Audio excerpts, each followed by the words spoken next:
Exams. This is Vishwani Bansal. So in today's lecture we are going to revise Indian Evidence Set for your Chhattisgarh judiciary exam.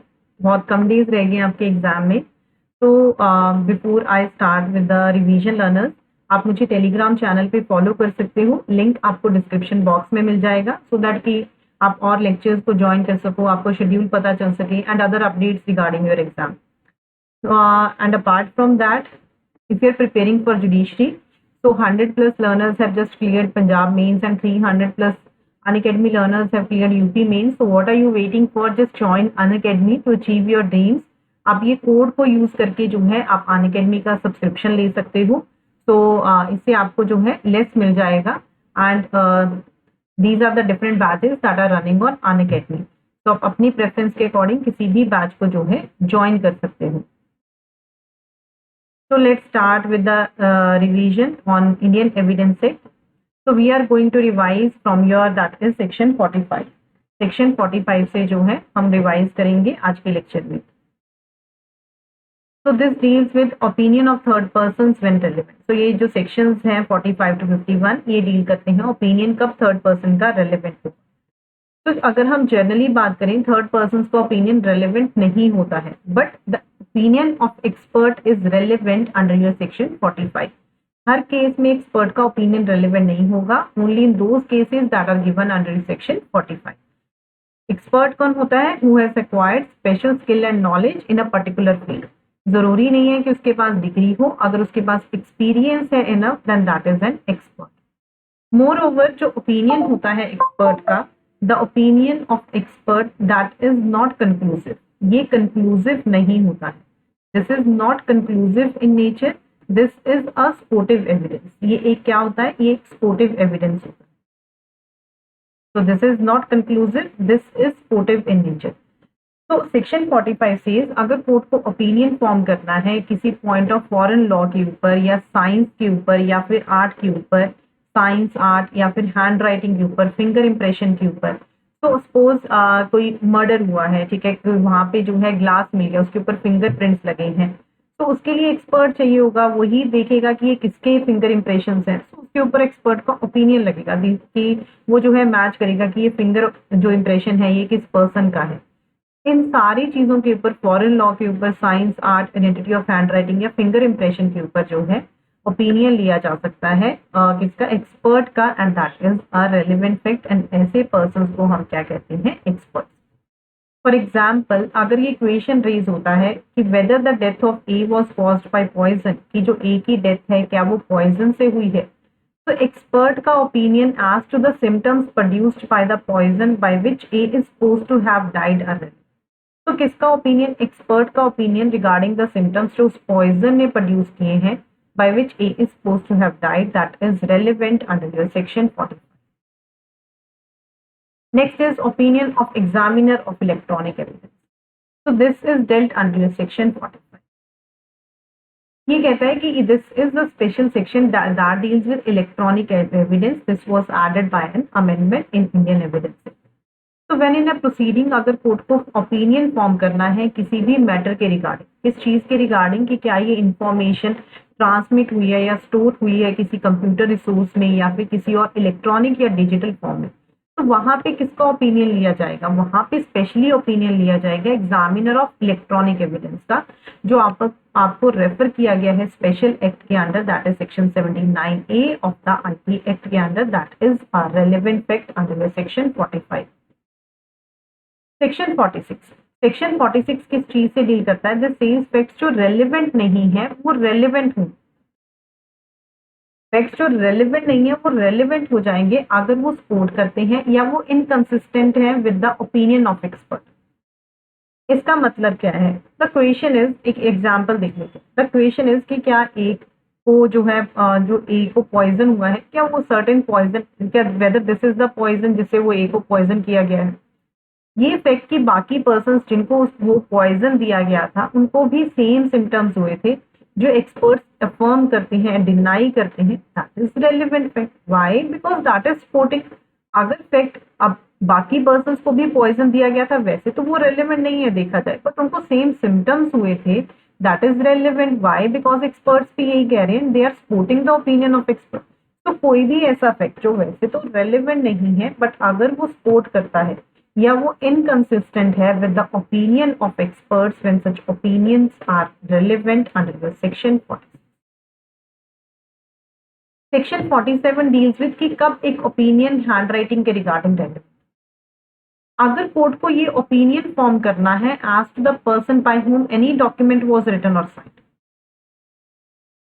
The opinion of any person, किसी भी person का opinion जो acquainted है with the handwriting of the person by whom it is supposed to be written or signed that it was or was not written or signed by that person is relevant।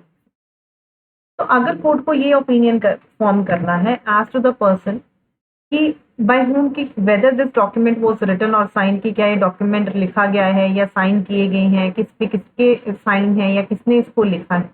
तो opinion किसी भी person का जिसको उसकी hand writing के बारे में पता है, तो हम कब कहेंगे कि this person is acquainted with the hand writing of the person, जो नेचुरली उसके साथ डील करता है, जो उसे सपोज वो कोई डॉक्यूमेंट्स लिखता है वो नेचुरली रिसीव करता है, तो उस पर्सन को हम कहेंगे कि this is the person that is acquainted with the hand writing of this person. तो डायरेक्टली या तो आपको सेक्शन आ सकता है कि opinion of hand writing when relevant that is relevant under your section 47। तो हम किसका ओपिनियन लेके चलेंगे, who is acquainted with the hand writing of the person. So a person is said to be acquainted with the handwriting of another person when he has seen that person write, या फिर उसने कोई documents receive किए हैं by that person in answer to the documents written by himself, या फिर ordinary course of business में वो एक दूसरे के साथ जो है हैबिचुअली डील करते हैं एंड वो डॉक्यूमेंट्स को रिसीव करते हैं, then that is the person that is acquainted with the handwriting। जैसे हमने देखा 45A में कि ओपिनियन जो है इलेक्ट्रॉनिक एविडेंस के केस में किसका रेलिवेंट होगा, that was added by an amendment, opinion of examiner of electronic evidence. Similar is your section 47A, this was also added by an amendment. ये कहता है कि opinion as to digital signature कब relevant. अगर court को opinion form करना है किसी भी इलेक्ट्रॉनिक सिग्नेचर के रिगार्डिंग ऑफ एनी पर्सन, कि क्या इस पर्सन ने वेदर की क्या ए पर्सन ने इलेक्ट्रॉनिक सिग्नेचर किए हैं, तो ओपिनियन किसका, सर्टिफाइंग अथॉरिटी का जिसने इशू किया है electronic signature certificate, is a relevant fact under your section 47। Next is section 48। Section 48 किस चीज से डील करता है, opinion as to existence of right और कस्टम। अगर कोर्ट को ये ओपिनियन फॉर्म करना है as to the existence of any general custom और किसी जर्नल कस्टम और राइट के रिगार्डिंग, तो ओपिनियन किसका, the opinion as to the existence of such custom और right of persons who would be likely to know of its existence if it existed are relevant. अगर court को opinion form करना है किसके regarding, as to the existence of any general custom और right, किसी general custom या right के regarding, तो ओपिनियन किसका, opinion of the existence of such custom और राइट, कस्टम या राइट के बारे में जिनको जनरली पता होता है उसके regarding, that is a relevant fact under section 40। तो फॉर एग्जांपल अगर जो राइट ऑफ विलेजर्स हैं कि ये पर्टिकुलर विलेज का क्या राइट है इस कुएं से पानी लेने का, that is the general right with in the meaning. Opinion किसके रिगार्डिंग की यूसेजेस टेनेंट्स के रिगार्डिंग कब रेलेवेंट होगा, तो ओपिनियन ऐसे पर्संस का जिनको स्पेशल मीन्स ऑफ नॉलेज है इसके regarding, that is a relevant fact under your section 40। Section 50, ये जितने भी सेक्शंस हैं 45 टू सेक्शन 51, ये आपको एक तो सेक्शंस याद होने चाहिए कि कौन से सेक्शन में क्या दिया हुआ है। Like opinion on a relationship is given under which section, that is relevant under your section 50। तो अगर कोई भी ओपिनियन फॉर्म करना है कि एक पर्सन की ए और बी का क्या रिलेशन है, तो opinion expressed by conduct as to the existence of such relationship of any person, जो फैमिली मेंबर है जिसको स्पेशल मीन्स ऑफ नॉलेज है उसके regarding, that is a relevant fact under your section. For example अगर ये question raise होता है कि क्या ए और बी मैरिड है, अगर ये क्वेश्चन रेज हो जाता है कि क्या ए और बी दोनों मैरिड है, ये फैक्ट कि उनको यूजुअली ऐसे ही रिसीव किया जाता है या उनकी फैमिली एंड फ्रेंड्स उनको as a husband and wife ही ट्रीट करते हैं, that is the relevant fact under your section 50। But this is very important, this is an exception that is attached to your section. ये कहता है कि अगर आपने कोई ओपिनियन फॉर्म करना है किसके रिगार्डिंग, ये कहता है कि अगर कोई प्रोसीडिंग चल रही है under the Indian divorce act या कोई प्रोसिक्यूशन चल रहा है under your section 494, 495, 497 और 498 of the Indian Penal Code, या कोई proceedings चल रही है under the Indian Divorce. तो दिस इज एन एक्सेप्शन कि वो जो है वो रेलिवेंट, वहां पे ओपिनियन जो है वो रेलिवेंट नहीं होगा, वहां पे strict proof of marriage is required. So what is written here is provided that such opinion shall not be sufficient, कि ऐसा ओपिनियन सफिशिएंट नहीं होगा to prove a marriage in proceeding under the Indian divorce act or in prosecution under your section this, क्योंकि वहां पे जो है strict proof of marriage is required under your section. Otherwise कोई भी पर्सन जो फैमिली मेंबर है जिसको स्पेशल मीन्स ऑफ नॉलेज है उसका ओपिनियन रेलिवेंट है under your section. Section 51 deals with grounds of opinion when written. So whenever the opinion of any living person is relevant, जब भी किसी लिविंग पर्सन का opinion relevant, ground जिसके ऊपर उसका ओपिनियन बेस्ड है that is also relevant under your section 51. So whenever the opinion of any living person is relevant, grounds जिसके ऊपर उसका ओपिनियन बेस्ड है that is also relevant under your section. For example, an expert may give an account of experiments performed by him for the purpose of forming research. Expert जो है वो दे सकता है कि these are the experiments, जैसे forensic science होगी कि ये एक्सपेरिमेंट्स जो हैं फॉर्म किए गए हैं इस ओपिनियन को जो है for the purpose of forming this opinion that is relevant under section. तो डू रिमेंबर कि जो एक एक्सपर्ट का ओपिनियन होता है दैट इज नॉट कंक्लूसिव, वो कंक्लूसिव इन नेचर नहीं होता है, that is only supportive in nature, वो एक सपोर्टिव होता है. Character when relevant,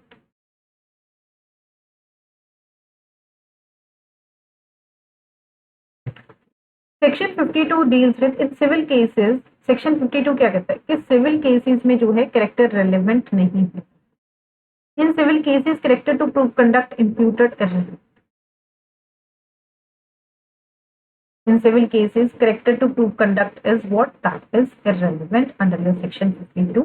But there is an exception that is given here. The exception of civil cases is given under your section 50.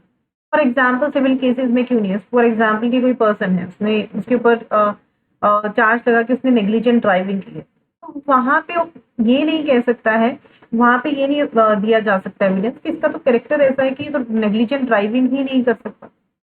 But there is an exception that is attached here. ये कहता है कि the fact that character of any person is such as to affect the amount of damages. Civil cases में ये fact कि person का character ऐसा है कि as to affect the amount of damages which he ought to receive that is relevant under your section 50. वो किसमें relevant है? सेक्शन 55. कि किस पर्सन को कितने डैमेजेस मिलेंगे वो उसके जो है कैरेक्टर पे डिपेंड करता है. कैरेक्टर का मतलब क्या है वो भी हमें यहीं पे एक्सप्लेनेशन में दिया हुआ है. ये कहता है कि कैरेक्टर वर्ड जो है वो इंक्लूड करता है दोनों, चाहे वो रेपुटेशन है चाहे वो disposition. The word character includes both reputation and disposition. Evidence जो है, बट एविडेंस में भी गिवन, एविडेंस सिर्फ जर्नल रेपुटेशन का दिया जा सकता है या journal disposition.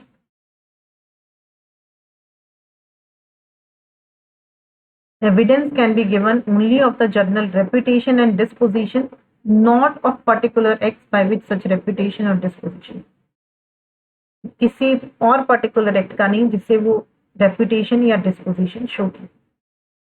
Evidence may be given only of general reputation and general disposition, not of particular acts by which such reputation or disposition was shown.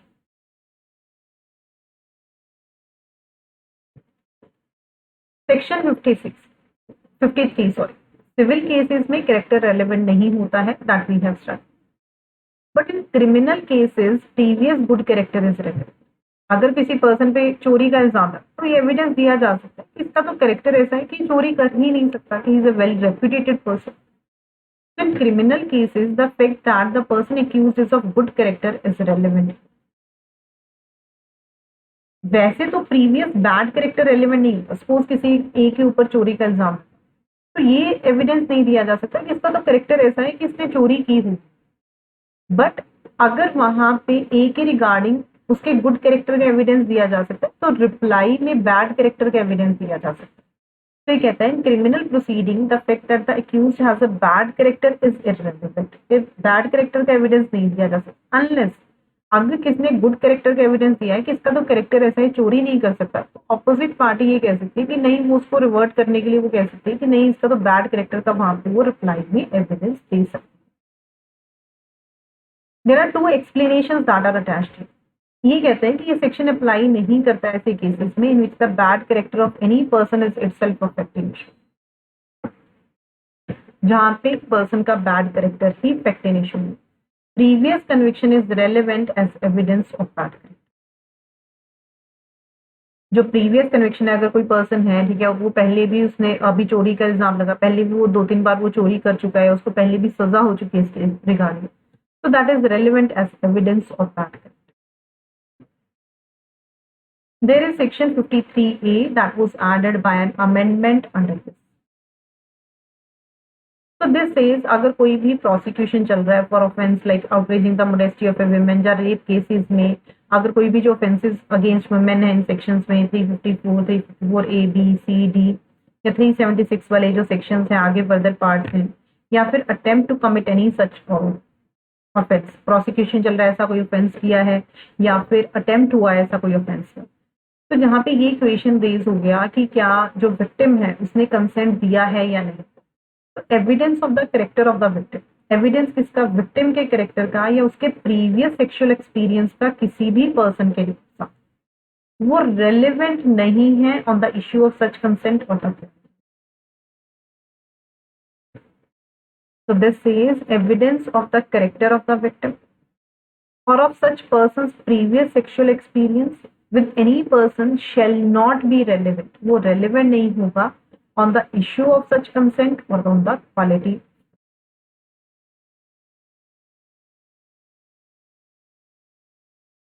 Apart from this, आप मुझे Telegram channel पे follow कर लेना, ठीक है। Number of test and all are going on for your Chhattisgarh judiciary on Unacademy app. इसका link जो है आपको डिस्क्रिप्शन बॉक्स में मिल जाएगा। सो दिस इज जो फैक्ट्स जुडिशियली नोटिसिएबल होते हैं उनको प्रूव करने की जरूरत है। सेक्शन भी याद रखना है, इस चीज को याद रखना है कि any fact that is judicially noticeable that need not be. 57 में आपको एक लिस्ट दी हुई है जिसमें court must take judicial notice. ये कहता है कि इन सारी चीजों में जो है कोर्ट को जुडिशियल नोटिस लेना चाहिए। तो एक बार लिस्ट देख लेते हैं। All facts in force in the territory of India, तो जितने भी पब्लिक एक्ट्स पास किए गए, articles of war, course of proceedings of parliament, so just to give a reading to this list. तो इन केसेस में जो है कोर्ट को जुडिशियल नोटिस लेना। फर्दर सेक्शन 58, एक तो जो फैक्ट्स जिनका कोर्ट जुडिशियली नोटिसेबल होते हैं दैट उनको प्रूव करने की जरूरत नहीं। Second is facts admitted need not be. ये कहता है कि no fact need be proved in any proceeding. किसी भी फैक्ट को प्रूव करने की जरूरत नहीं है किसी प्रोसीडिंग में which the parties thereto or their agents agree to admit at the hearing, or which before the hearing they agree to admit by any writing under their hands, or which by rule of pleading in force at the time they are deemed to have admitted by their pleading.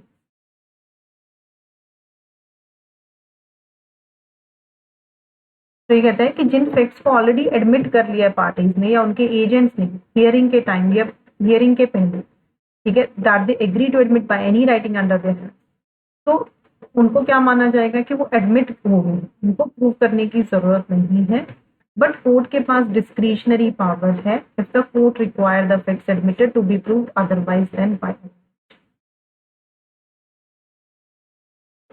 So we have revised under this from your sections 45 to 58. In our next lecture further we'll revise more sections, learners. So before I end this lecture, this is a special batch that is running on Unacademy for your comprehensive manner. अगर आपको pre, mains और interview तीनों की preparation करनी है, आपको जो है डिजिटल एंड फिजिकल नोट्स दोनों प्रोवाइड किए जाएंगे। So you can just join this batch and इस बैच को ज्वाइन करके आप, ऐसा नहीं है कि इसी बैच को देख सकते हो, you can watch anything on Unacademy. अगर आपकी लाइव क्लासेस मिस हो जाती हैं तो आपको रिकॉर्डेड लेक्चर्स जो है वो अवेलेबल रहेंगे। Like suppose you have taken 6 month subscription, तो 6 महीने तक आप कोई भी लेक्चर्स देख सकते हो, चाहे वो फर्स्ट मंथ में करवाए गए हो, रिकॉर्डेड आपको अवेलेबल रहेंगे। तो जब तक आपके पास सब्सक्रिप्शन है तब तक you can access anything on our. Thank you so much learners. I'm just ending this session here.